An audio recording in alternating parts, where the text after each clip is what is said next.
Vamos a abrir una rueda de consultas con los periodistas respecto a esta temática. Vamos a iniciarla con el periodista Jorge Curle de Canal 6. ¿Van a haber muchas preguntas? Porque tengo un par para... Bueno, empecemos a evacuar las que haya. Pero me gusta concentrarme un poquito en esto que usted acaba de presentar. Yo me imaginaba a mis hijos estudiando en casa con un ordenador móvil sin ir a la escuela, reducción de costos incluso, tiempo, energía, ¿no? De todo el contexto que tiene que ver con una escuela. Hay en algunos países ya experiencias con chicos que estudian en sus casas y no van a la escuela. Por seguridad, por ejemplo, en Estados Unidos, la tendencia es chicos estudiando en sus casas, ¿no?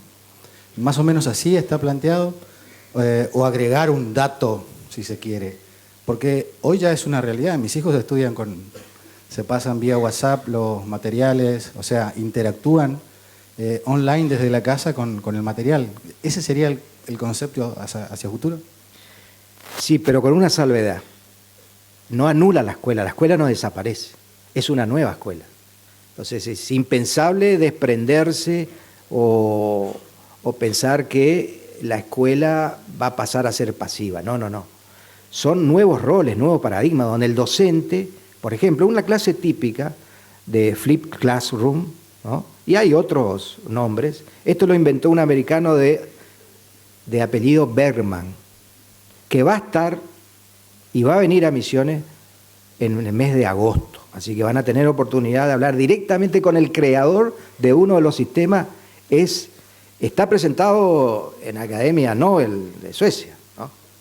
Para que vean la importancia del aporte científico y de inteligencia.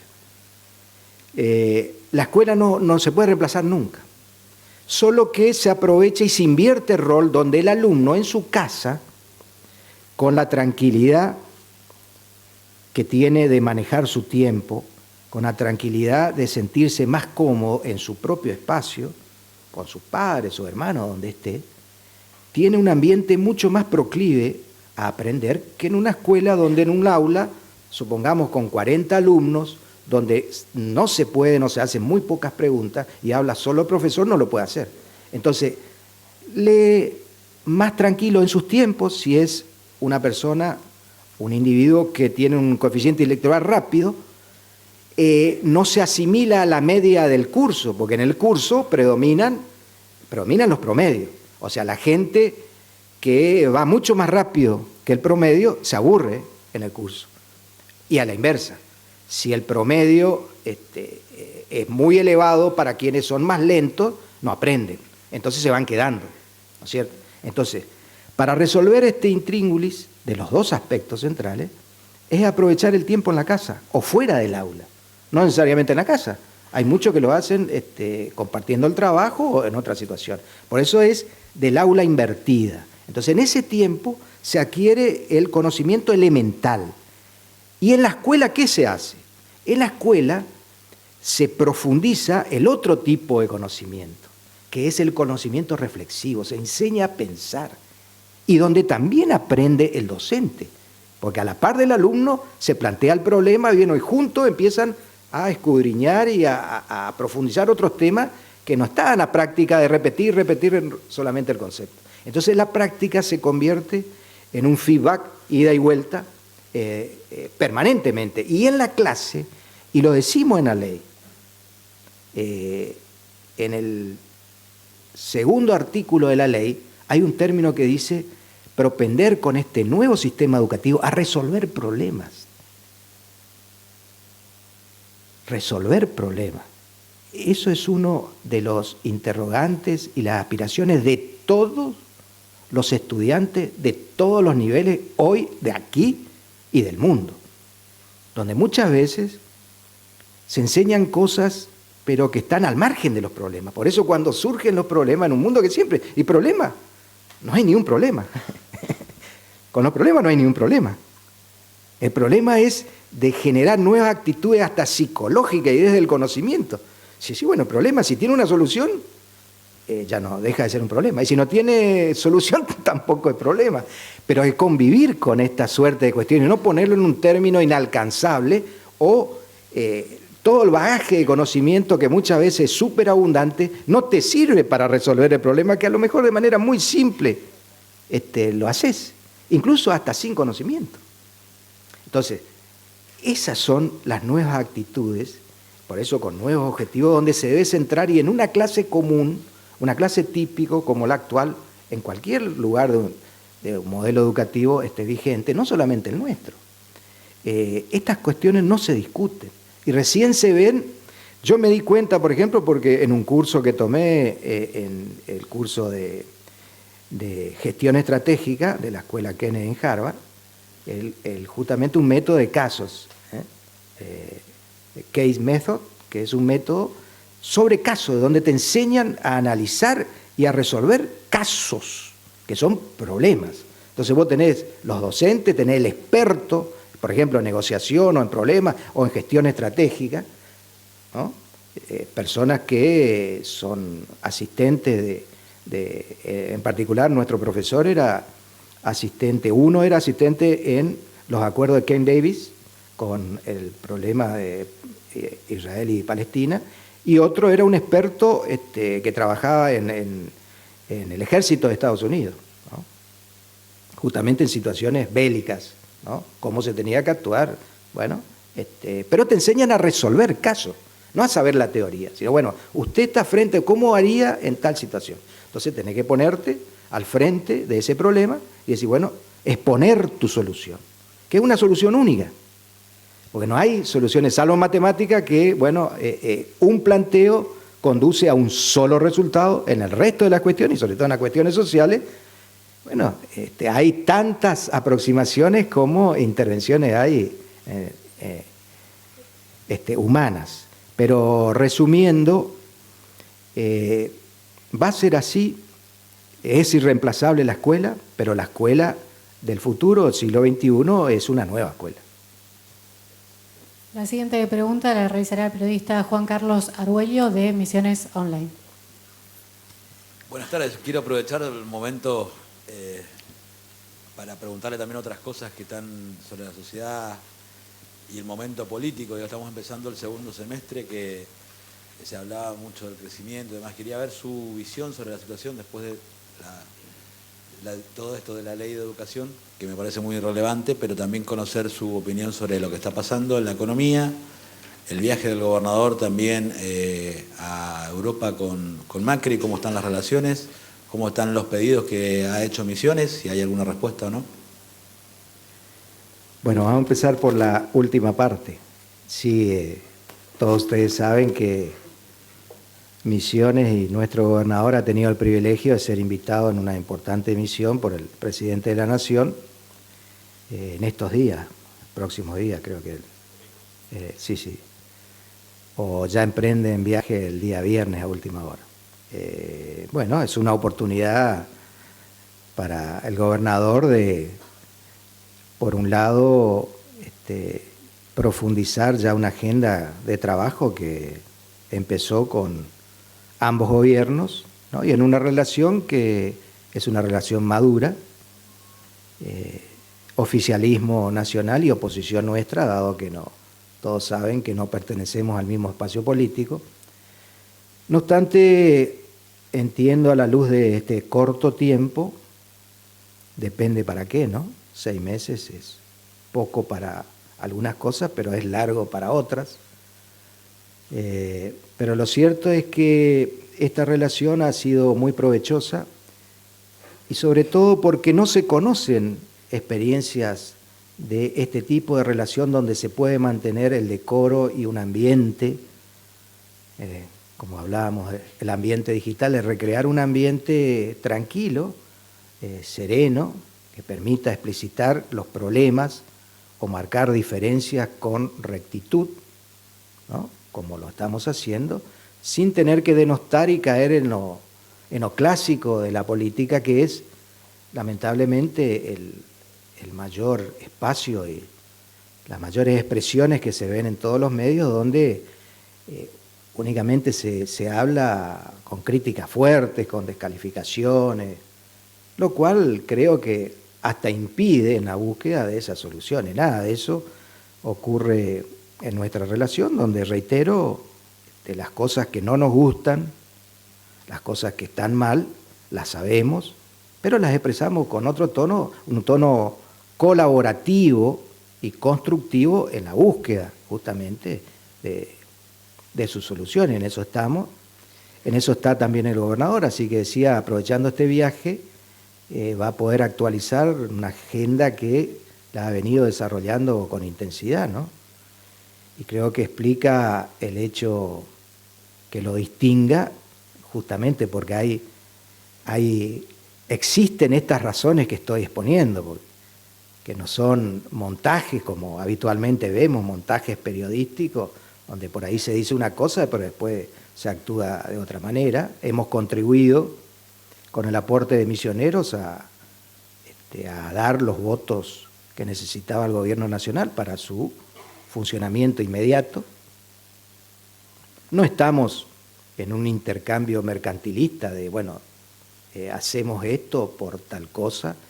Creemos que un país o tener un pensamiento nacional requiere este tipo de actitudes. Reitero que son las mínimas y son prácticamente inexistentes en la política.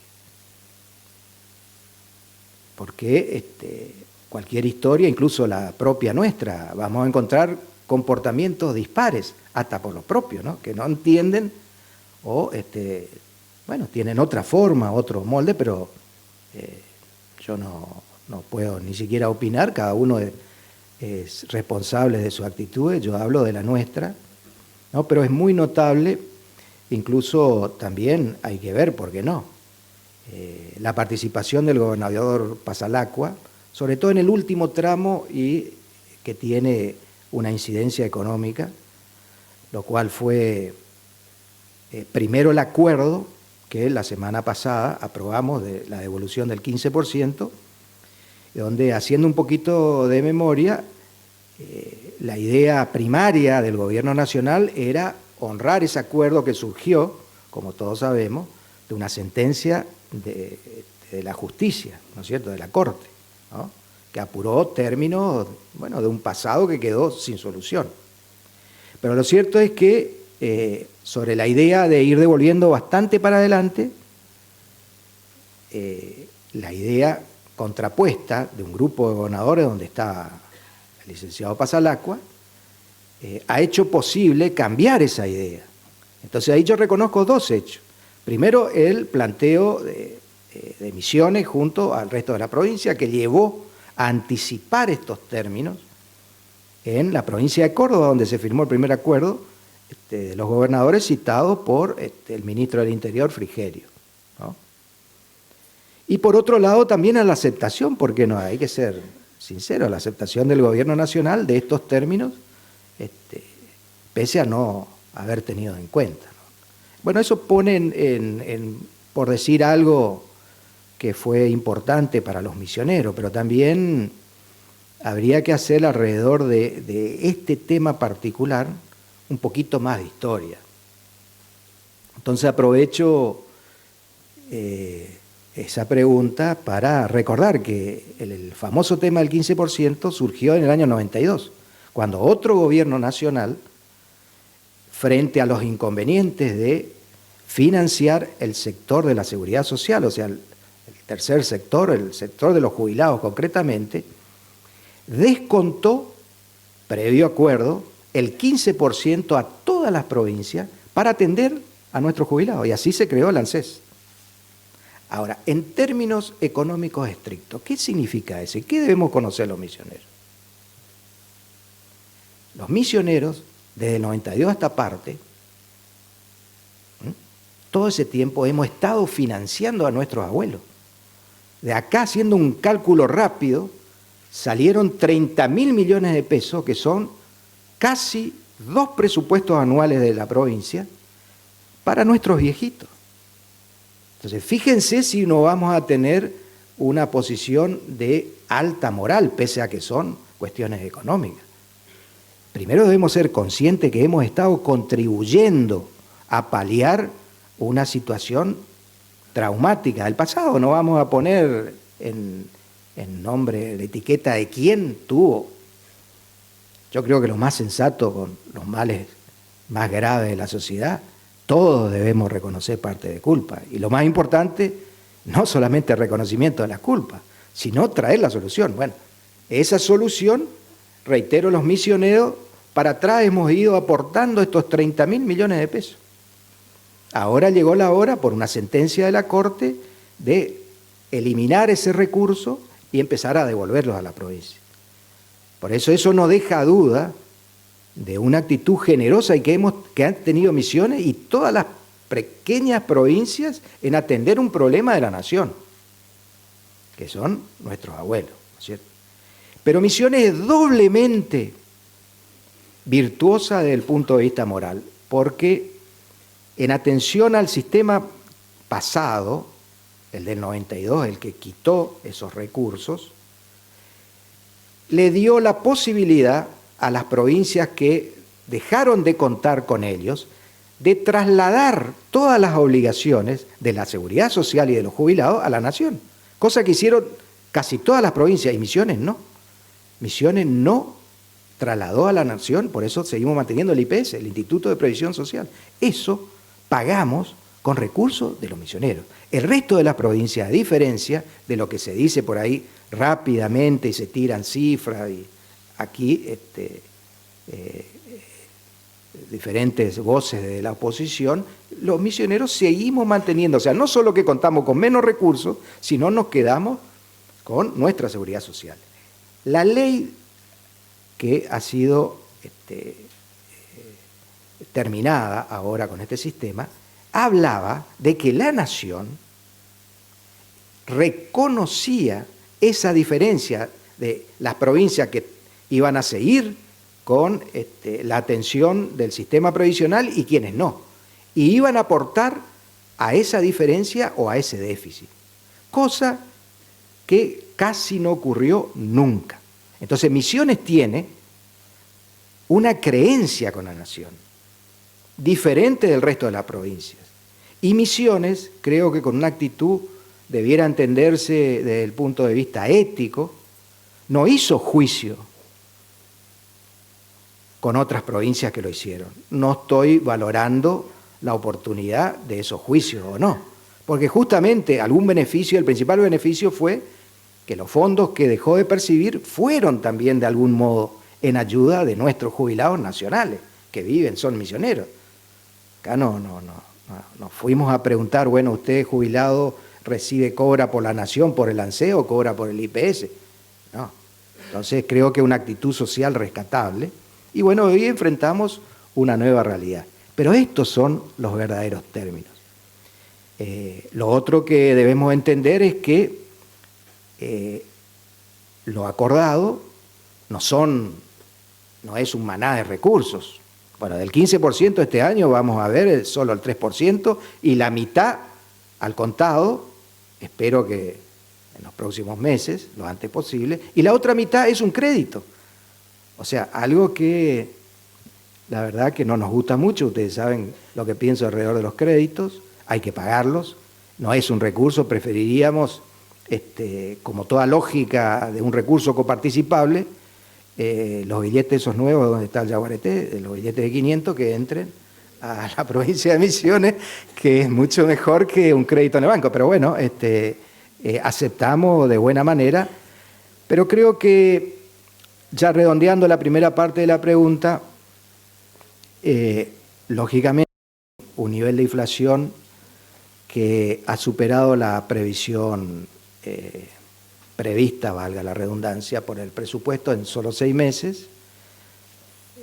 Lo que era un año en 25%, ahora estamos en 42% de inflación, una economía que está en una situación de detenimiento,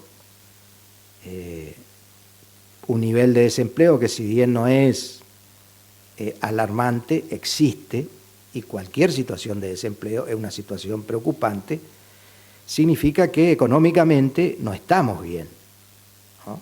Entonces, La economía, entiendo con toda humildad, no necesita de calificativos. El mejor término económico es el que lo da el ama de casa, el ser humano que tiene que hacer frente a las innumerables necesidades, desde las más a las menos, que tiene que hacer frente a su familia, hacer frente a las necesidades de sus hijos, el que perdió el trabajo, el que lo tiene pero no lo alcanza. Bueno, son términos que en una abstracción tecnocrática no podemos resumir y sería inadecuado hacerlo, ¿no? Como también hacer pronóstico de presunción de supuestos escenarios que en la realidad tropiezan, ¿no es cierto? Entonces, sí, yo creo que abogo por una recuperación lo más pronta posible. En este contacto que tenemos con el Gobierno Nacional, nosotros aportamos permanentemente ideas al respecto, ¿no? Que la central es reactivar la economía. Fíjense, nosotros con la porosidad que tiene geográfica la provincia de Misiones, ya a la luz de los planteos de todo el comercio y de la ciudadanía de la provincia, hay una suerte de reiteración de épocas vividas en los 90, donde a la luz de una situación económica donde el tipo de cambio regía desfavorablemente para nosotros, bueno, todo el mundo se iba a comprar. Yo he estado con la Cámara de Comercio hace muy poco tiempo y bueno, se habla de 200 millones de pesos que se van por mes, 300, 400 todos los meses a Paraguay. Bueno, eso es una realidad de una simetría que se generó por este deslizamiento económico. Y mi humilde opinión, lo he planteado, no se resuelve solamente, que lo hemos acercado, desde el ITC, otras cuestiones de diversa índole, promociones, actuaciones en conjunto, todas están comprometidas y tienen nuestra máxima predisposición y apertura. Pero cuando la economía anda mal, hay que actuar sobre la economía, o sea, hay que movilizar decisiones macroeconómicas que la debe tomar el Gobierno Nacional para justamente avanzar en estas soluciones. Eso es lo que entiendo, ¿no? La siguiente pregunta la realizará el periodista Gustavo Ñibarro, de Red Ciudadana. Gracias, ingeniero. Continuando con este tema y a propósito de lo que acaba de decir, su encuentro con la gente de la Cámara de Comercio, ellos plantean, entre otras cosas, por lo que escuché, una suerte de reducción impositiva o adecuación impositiva, pero lo mismo piden los madereros. Y hay muchos sectores que están pidiendo que la provincia acomode o baje o adecue impuestos, lo cual colisiona en principio con una política que la provincia ha venido desarrollando de recaudar para poder equilibrar desventajas de coparticipación y demás. La pregunta es si es posible encontrar un punto de equilibrio entre la necesidad de recaudar, que es imperiosa para la provincia, y la necesidad también de atender a estos sectores que lo están pasando bastante mal, ¿no? Mire, yo le voy a corregir un tanto, no se ha planteado en las reuniones el término fiscal impositivo, no se ha tocado en general. Fíjese más aún, la política fiscal nacional hoy vigente, no solo que no bajó ninguna de sus alícuotas, sino que las ha subido, ¿no? El ITC es una corrección para un sector muy particular del comercio de intercambio. El impuesto a las transferencias a los combustibles es un impuesto muy específico, pero que viene a aliviar, sí, una situación de asimetría donde la distancia y el mercado de consumo de este bien, considerando los países vecinos, pone en desventaja a la provincia de Misiones, ¿no? Pero fíjese la provincia de Buenos Aires. La provincia de Buenos Aires es gobernada por la licenciada Vidal, del núcleo más cercano al presidente Macri. Ha aumentado los impuestos provinciales. No hay en este marco ni en esta agenda posibilidades, y además en retracción, en esta inflación, es sacar recursos. Las provincias se están endeudando. están buscando créditos con la facilitación del gobierno para atender a sus recursos, ¿no es cierto?, sus necesidades de recursos, con recursos que hay que pagarlos, con el recurso del préstamo. Hay solo dos maneras en la economía para atender las necesidades y los gastos, porque muchas veces se piensa solamente en atender tal circunstancia por intermedio del gasto, ¿no?, y que son con recursos propios o con crédito. No existe en el medio ni magia ni posibilidad diversa, es o con lo que recaudás mensualmente atendés todos los gastos, o si no, si te falta algo, te endeudás. Pero el endeudamiento está poniendo en la situación que hoy, por ejemplo, se plantea en Europa. ¿Por qué sale Inglaterra del eje europeo?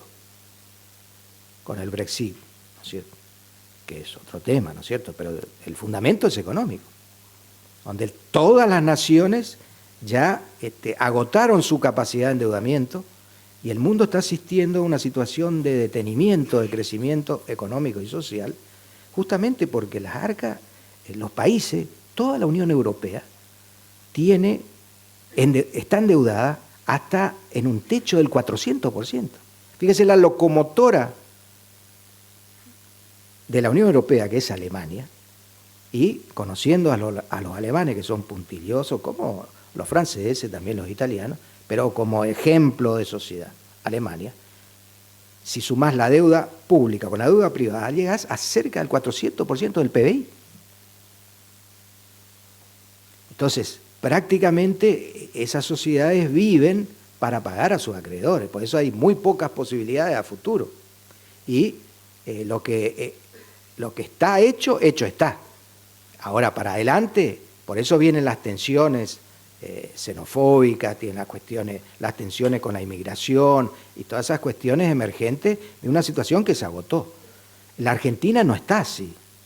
La Argentina, felizmente, salió de una situación de deuda crónica, pero bueno, la Argentina y las provincias, si empiezan una carrera de endeudamiento, eso en algún momento también va a significar un escollo, y un escollo muy difícil de cerrar, porque los créditos te los cobran siempre. Y es lo primero que cobran. Nosotros, por experiencia, hemos salido de un endeudamiento crónico de la provincia y nos basamos en recursos propios, recursos que han demostrado su solvencia, su capacidad. Hoy Misiones tiene el sistema público de salud más importante y más actualizado y tecnológico del país. Hace pocos días salió en un informe en la revista La Nación, bueno, funcionando en el campo que hablábamos, lo que queríamos para la educación, ya lo tenemos para la salud, que es el robot Da Vinci, que permite a hombres y a mujeres intervenciones quirúrgicas del más alto nivel tecnológico del mundo, pagados todos gratuitos por el sistema público de salud, por ejemplo. Ya está muy pronto a utilizarse otra metodología altamente científica para pacientes oncológicos, la braquiterapia. Esos son términos nuevos, ¿no? Bueno, esto es posible en el hospital público, con un costo cero. ¿Y dónde sale? Con los recursos. Recursos que, aprovecho y reitero, el esquema impositivo de Misiones es uno de los más bajos del país. Estamos hablando de 1 puntito, 2 puntitos, con el IVA, que es nacional, que es 21, fíjense la diferencia. ¿Cómo le vamos a sacar? Primero que no disponemos, le vamos a dar medio puntito. Ustedes saben la cantidad de gente que dejaríamos de atender con medio puntito de ingresos brutos. Cuando otra provincia, Buenos Aires, como decía, aumentó ingresos brutos. Entonces, una cosa son los criterios por ahí de campaña que se expresan y donde no hay, está demostrado ahora que no hay diferencia entre el pensamiento liberal y el pensamiento progresista en cuanto a los recursos. A la hora de gobernar, cuando tenés que tener recursos, y bueno, salen o de la recaudación o de los créditos. Los créditos tienen vida limitada, pan para hoy, hambre para mañana. Entonces nosotros vamos con paso firme. Por eso Misiones fue la única provincia que pagó el aguinaldo sin mucho bombo. Acá nadie anunció, el gobernador es muy discreto, ¿no es cierto? Pero lo cierto es que sin pedir plata ni prestada ni anticipo de coparticipación. Quiero que sepa que con esta crisis nacional la mayoría de las provincias, por lo menos, pidieron anticipo de coparticipación, que significa anticipar lo que se recibe mensualmente, pero hay que devolverlo a fin de año. También es una suerte de un préstamo de corto plazo, pero hay que devolver porque es plata prestada. Misiones, no le sobra nada a Misiones, pero tampoco le falta para las cuestiones esenciales. Por eso la seriedad, la previsibilidad con que se ha venido trabajando y que tiene una expresión muy clara. Hoy el gobernador es la síntesis y la garantía de la continuidad de esto. Hace posible, bueno, acá también, entre otras cosas, hemos sido noticia la semana pasada que estuvo el responsable de medios de comunicación del país celebrando la más importante reunión federal en la provincia de Misiones y quedó asombrado con el Centro de Conocimiento y con el IMAX, que es el primer escenario virtual, justamente, y digital que tiene una provincia extraña a Buenos Aires. Y eso va a permitir, es otra herramienta para la educación, porque es un escenario, cuando pasen por ahí, no voy a coartar la sorpresa, es extraordinario el impacto en imágenes que hay, en un mundo de imágenes, y yo estoy seguro que la cabecita de cualquier ser humano va a cambiar después de esa experiencia, ¿no? Pero son cosas que de los misioneros y que gracias a un esquema, reitero, transparente, un esquema que nos ha permitido, hoy la actividad económica no ha sido resentida en modo alguno por el perfil tributario, todo lo contrario, ha favorecido el crecimiento de toda la población, ¿no? Con estos bienes.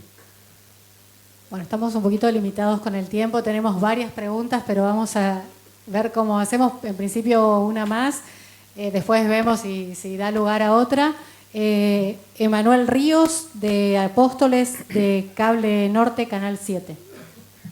Señor presidente, la consulta tiene que ver con el tema yerba mate y en relación a cuál es la situación en estos 6 meses, un año muy difícil para el productor yerbatero, en función un poco de lo que usted había señalado en su momento, que la yerba debería estar como históricamente a 50 centavos de dólar, el precio sigue estando a 4,80, el oficial no se está pagando en algunos lugares de la provincia ese valor y cuando se paga con precios diferidos, con pagos incluso en algunos puntos de la provincia a más de 120 días.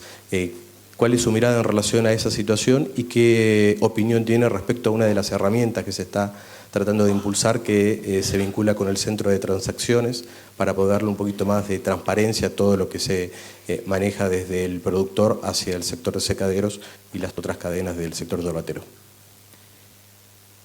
Bueno, yo he expresado, y ocurre de manera bastante similar al esquema fiscal y las situaciones asimétricas que viven las poblaciones fronterizas de Misiones con los países limítrofes.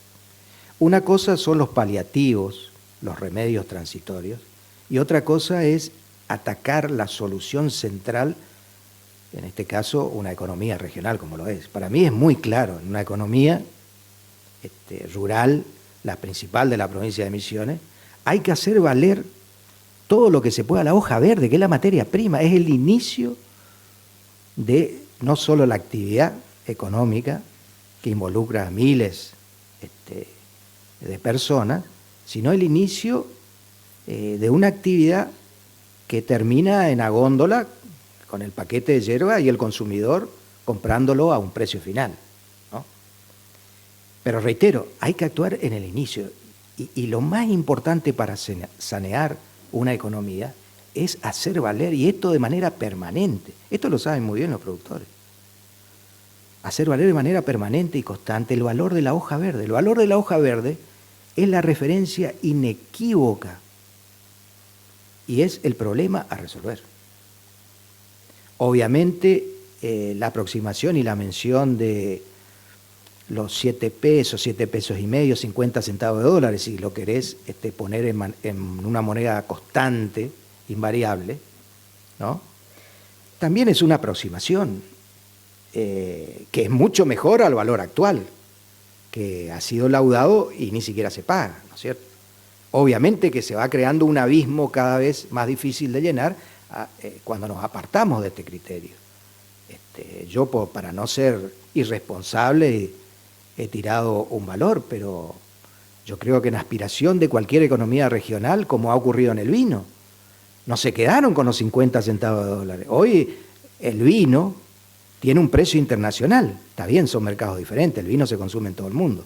La yerba mate, infelizmente, no se consume en todo el mundo. Entonces, hay una diferencia, pero digo esto por la aspiración que en el fondo uno quisiera que sea más que 50 centavos de dólar, pero vamos a lo primero. Yo creo que el ININ está demostrando una suerte de incapacidad con su armado legal que hay que revisarse, por eso estamos viabilizando diferentes estudios para dotarlo no solo de mayor celeridad, sino también en su plano de control y de funcionamiento, dado que es una ley nacional, ¿no es cierto?, de acercar más a que el problema del acuerdo del precio, el acuerdo yerbatero, no esté disociado de la realidad del mercado, que hoy aparece como disociado. Bueno, es un precio, cuando la lógica tendría que haber sido, este precio se debería estar cumpliendo, el del laudo, para volver a sentarse y analizar en un criterio de aproximación, ¿no es cierto?, entendible. Bueno, está bien, vamos a partir de algo un poquito menor para aproximarnos, pero eso menor no se cumplió, por lo tanto la otra aspiración, sí, mucho más inmediata, de que este semestre sea para arriba, no se dio, ¿no es cierto? Entonces eso derriba y atenta contra la aproximación de las soluciones. Pero yo creo que, como en el pasado, ¿no?, hay que insistir con la defensa de la materia prima, y en eso estamos nosotros defendiendo la materia prima, no solo de este producto, sino de todos los productos, también del agregado, del valor del trabajo, en cualquier actividad. La materia prima es el inicio. Por supuesto, también no declinamos en nuestra pretensión de que las industrias se radiquen en Misiones, como es la lógica de cualquier producción local, regional en el mundo, como en el vino, y de tener un instituto verdaderamente, ¿no?, en la provincia de Misiones, ¿no?, que funcione para este producto, inexcusablemente, ¿no? Una más. Bueno, Kun le quedó con no una... por mí, pero es por el... Sí, por el horario. Por el horario, próximo a la sesión. Se dio un debate en torno a la obra pública. Escuché por ahí en algunos legisladores que esta suerte de revisionismo, uno planteaba del 2003 a esta parte y otro opositor a usted, el diputado Escalada, hablaba de 83 acá. Y la contracara es el desplome de la inversión pública, privada, que estamos viendo en términos estadísticos, ¿no?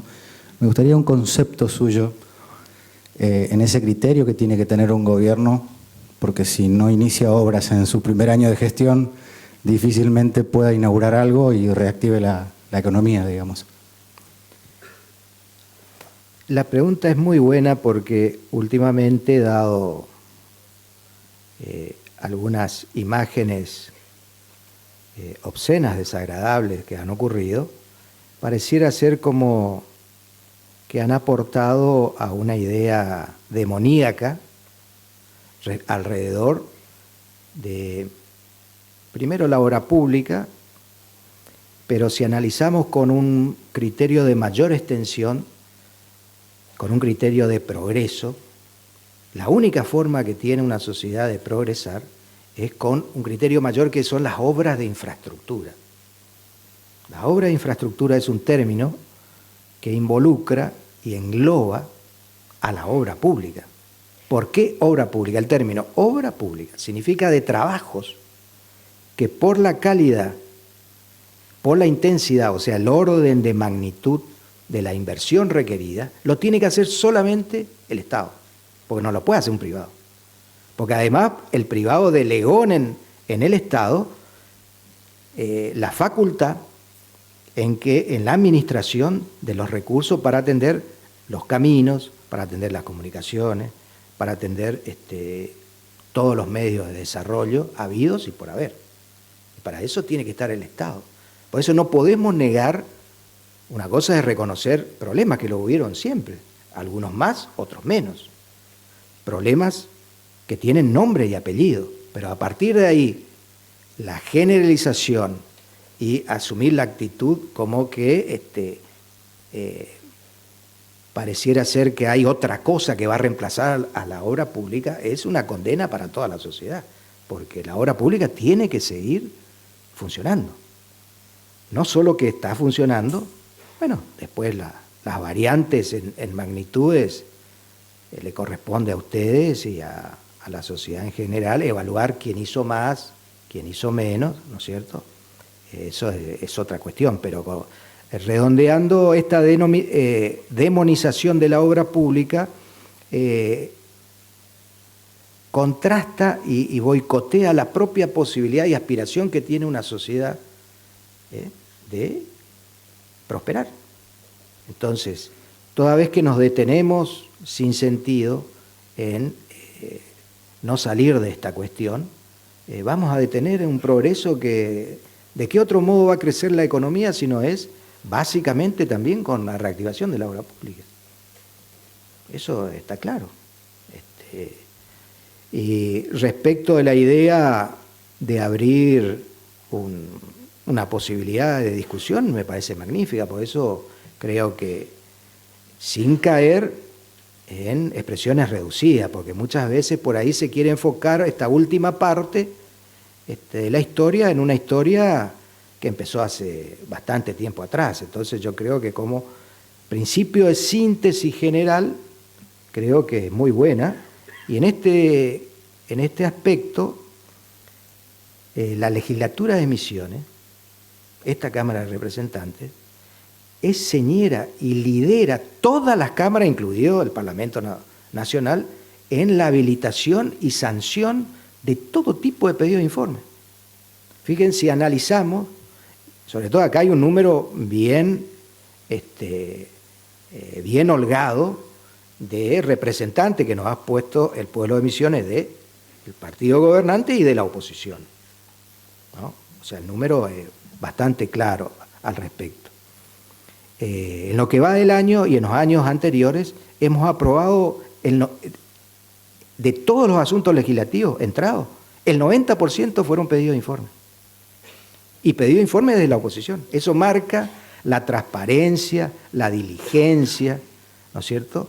Y marca el sentido de oportunidad que les damos desde esta Cámara de aportar a un debate. Ahora, somos rigurosos y vamos a ser rigurosos también con los términos de cada una de las interpretaciones, ¿no es cierto? Para no confundir y no entrar en campaña que siempre son usadas. Siempre se especula más o menos, ¿no es cierto? Bueno, vamos a aprovechar los problemas que de la nación o que se ven de imágenes de la nación, vamos a tratar de hacer algún intento acá en la provincia para ver. Pero bueno, yo creo que los números que les he dado está claro, no existe en otras provincias, incluso los pedidos también que hacen de informes en el Parlamento Nacional son sumamente escasos.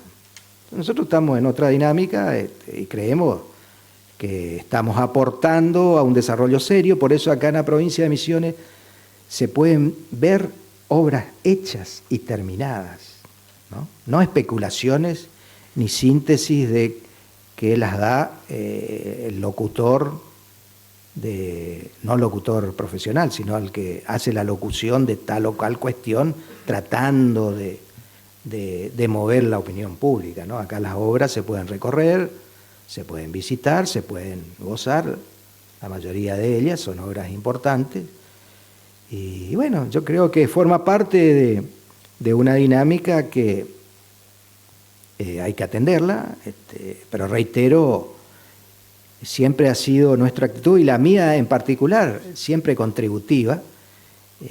Yo estoy pensando permanentemente en lo que falta, en el problema que tiene hoy la gente, ¿no? Cómo proyectamos las misiones para adelante, la juventud. Por eso salen las cuestiones y las proposiciones, bueno, como la que he presentado hoy. Si tengo que opinar, me gustaría que además de pedir informe, la oposición participe también activamente de un proyecto de provincia, ¿no es cierto?, y de cuestiones vinculadas a... Pero bueno, cada uno, yo no juzgo, jamás juzgué, soy muy respetuoso, por eso doy tratamiento a todos los asuntos que entran en esta legislatura.